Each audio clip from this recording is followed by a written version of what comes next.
I already told you in the introduction about how my friend David and his 200-person team was on fire mid-year, way ahead of all their vital metric projections, and yet ended up missing their annual goals by a long shot.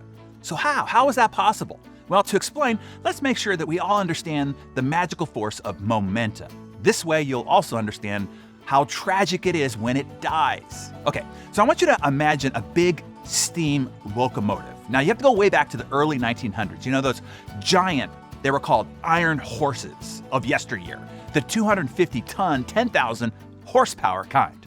To get one of those bad boys going, it takes a massive amount of steam energy just to get the iron horse off a dead stop and simply move 2 inches forward. Massive amount of energy. But now, once you get that iron locomotive going and it settles into what's called a consistent rhythm, it breaks into that elusive force known as momentum. And in that mode, it becomes nearly unstoppable. You could set a concrete, steel-reinforced wall on the tracks in front of it, and it will blow through it as if it were paper.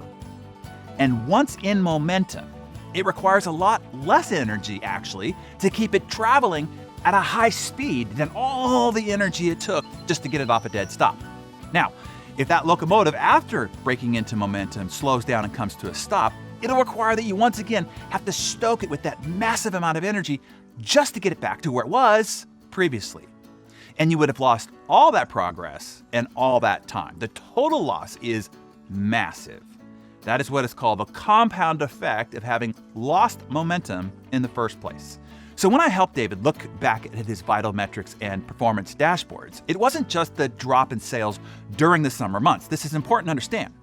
But it was the absolute collapse of the emotional momentum that his team experienced. The dog days of summer placed his team in an energetic coma as far as focus and productive output was concerned. They were still showing up at the office. They were still moving papers around and having meetings, but not the productive output that's typical at other times of the year. What's interesting is when I asked if he felt it at the time that his team was slowing down, he said no. And this is true of most organizations because those good summer vibrations gets everyone under its voodoo effect. Once the summer was over, it took 30 to 45 days to regain the full engagement and focus by his team coming out of the dog days. So now we're talking November, just to regain the stride that they were on back in May, essentially costing him half a year's worth of productivity. Wow, right? I mean, half a year's productivity. I thought, is that really possible? Is it really possible that the seemingly brief summer lull can actually cost an organization half its annual productivity and an individual half their personal progress on their goals? And the answer is yes. And this is proven on a macro scale as well. It's proven on Wall Street and the entire global marketplace. Over the past 50 years, the vast majority of annual gains logged by the Dow Jones Industrial Average has occurred during the 6 months between November and April. The May through October period has actually produced a net decline.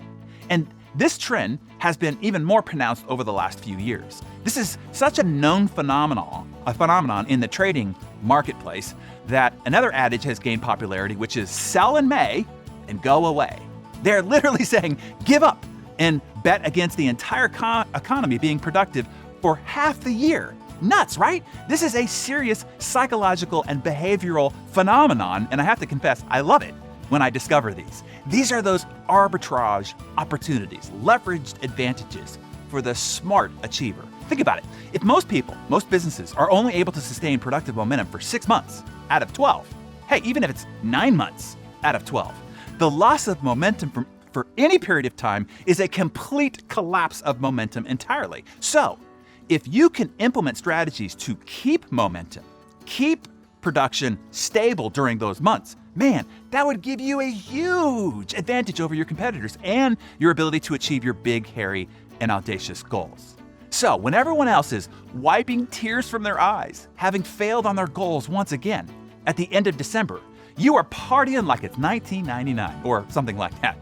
What I want you to do is get a baseline on your vital metrics. If you're a business, pull your core KPIs, or what I call vital metrics, for each of the 4 quarters of the year. If you can collect them for the past few years, do so. And take a look. How is quarter 3 been by comparison to the other quarters of the year? Better or worse, at least you know your numbers and what numbers you want to beat.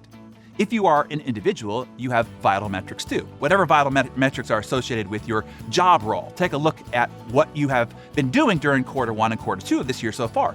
You'll at least know your numbers and what you want to beat, or at least minimum stay on par with. Even outside of your job role, what are your vital metrics? The number of workout days, or the number of healthy eating days, or the number of steps that you're taking per day, the number of nights home for dinner with the family. Whatever you deemed your vital behavior metrics, get your baseline.